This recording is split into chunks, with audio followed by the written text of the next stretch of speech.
محترم سامعین کرام، السلام علیکم ورحمۃ اللہ وبرکاتہ۔ الحمدللہ رب العالمین والصلاۃ والسلام علی سید الانبیاء والمرسلین۔ قرآن پاک کے معجزات کے متعلق آج ہم جو ہے ایک اور میریکل پر گفتگو کریں گے۔ سب سے پہلے آپ سب یہ ذرا جانتے ہیں کہ بگ بینگ کیا ہے۔ بگ بینگ کا خلاصہ یہ ہے کہ یہ ہماری یونیورس جو ہے، ہماری زمین اور جو دوسرے ہمارے جو سن ہے اور جو دوسرے اسٹارس وغیرہ ہے، یہ سب ملے ہوئے تھے۔ پھر بعد میں یہ سب جو ہے ایک دھماکہ ہوا، اس سے جو ہے الگ ہوئے، جدا ہوئے۔ یہ اس کا جو ہے خلاصہ ہے۔ میرے سامنے ناسا اسپیس پلیس کی ویب سائٹ ہے، اس کے اندر بھی یہی ہے کہ اس میں میں نے ٹائپ کیا بگ بینگ جو ہے کیا ہے،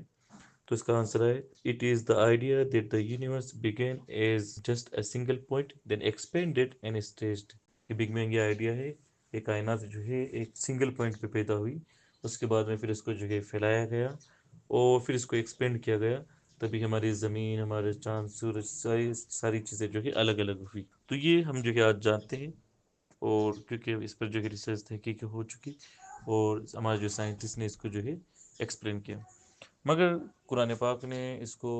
وہ قرآن پاک جو اللہ تبارک و تعالیٰ کی کتاب ہے، اس چیز کو کہ زمین اور آسمان یہ ساری چیزیں ملی ہوئی تھی، بہت پہلے ہی جو ہے بیان فرما دیا۔ اور اللہ تبارک و تعالیٰ نے ارشاد فرمایا اولم یری الذین کفروا ان السماوات والارض کانتا رتقا ففتقناهما، کیا کافروں نے یہ خیال نہ کیا کہ آسمان اور زمین بند تھے تو ہم نے انہیں کھلا۔ اور میں نے کنز ایمان شریف کا انگلش ٹرانسلیشن بھی جو لیا ہے، اس کا ترجمہ یہ ہے Did the disbelievers not perceive that the heavens and earth were closed up as one piece، یعنی ایک پیس کی طرح، ایک حصے کی طرح ایک دم ملے ہوئے تھے، الگ تھے۔ We henceforth opened parted، تو ہم نے جو ہے اس کو جدا کیا اور ہم نے جو ہے اس کو الگ کیا۔ تو آپ یہ دیکھیں کہ جو چیز ہم نے جو ہے صدیوں گزر جانے کے بعد، بہت زیادہ ڈیولپ اور ترقی کرنے کے بعد میں جس کو ہم نے ڈسکور کیا، اللہ تبارک و تعالیٰ نے جو ہے بہت پہلے ہی فرما دیا۔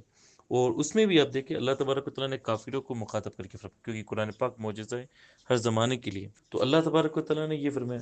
کہ کافروں نے یہ خیال نہ کیا۔ اب آپ سوچیں اس زمانے کے کافروں کو کیا خبر تھی کہ بگ بینگ کیا ہے، زمین و آسمان الگ تھے کہ ملے ہوئے تھے، مگر جو کہ قرآن پاک اللہ تبارک و تعالیٰ کی کتاب ہے فار ایور، یہ کتاب رہے گی ہمیشہ کے لیے۔ تو یہ آج اور قیامت تک جتنے لوگوں کو سب کو جو کہ چیلنج کرتے ہوئے اللہ تبارک و تعالیٰ نے فرمایا کہ کافروں نے یہ خیال نہ کیا کہ آسمان اور زمین بند تھے، ملے ہوئے تھے، تو ہم نے جو ہے انہیں کھولا، ہم نے انہیں جو ہے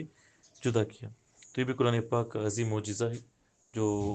لوگوں کی عقل کو چیلنج کرتا ہے کہ کسی انسان کی بنائی ہوئی کتاب نہیں ہو سکتی۔ یقیناً یہ اللہ تبارک و تعالیٰ کی ساری کائنات کے خالق کی کتاب ہے، جس کو کائنات کا ایک ڈیٹیل معلوم ہے، کائنات کے اندر کون سی چیز کب ہوئی، کائنات کیسی بنی، جو ہر ڈیٹیل جانتا ہے کہ یہ یقیناً اسی کی کتاب ہے۔ کیونکہ ایسے وقت میں جب لوگ جو ہے بالکل ان چیزوں سے بے خبر تھے، 1400 سال پہلے ایسے شہر میں جہاں کے لوگوں کو امی کہا جاتا تھا، یعنی ان پڑھ لوگ، اور ایسے نبی جنہوں نے باقاعدہ کسی سے تعلیم حاصل نہیں کی، انہوں نے جو کچھ بھی سیکھا صرف اپنے اللہ تبارک و تعالیٰ سے سیکھا۔ تو ظاہر سی بات ہے ایسے زمانے میں یہ ساری چیزیں جو ہے ایکسپلین کرنا یہ پاسبل نہیں تھی عام لوگوں کے لیے، مگر اللہ تبارک و تعالیٰ نے جس کو قرآن پاک میں بیان فرمایا، نبی پاک صلی اللہ علیہ وسلم پر جو کتاب اتری، حضور پاک صلی اللہ علیہ وسلم نے تلاوت کر کے جو صحابہ کرام کو بتایا، تو یقیناً وہ سچے رسول ہیں، اور ان پر جو کتاب نازل ہوئی ہے وہ یقیناً خدا کی کتاب ہے، کسی انسان کی بنائی ہوئی کتاب نہیں۔ رب تبارک و تعالیٰ ہم سب کو عمل کی توفیق عطا فرمائے، رمضان مبارک کی برکتوں سے ہمیں مالا مال فرمائے۔ السلام علیکم ورحمۃ اللہ وبرکاتہ۔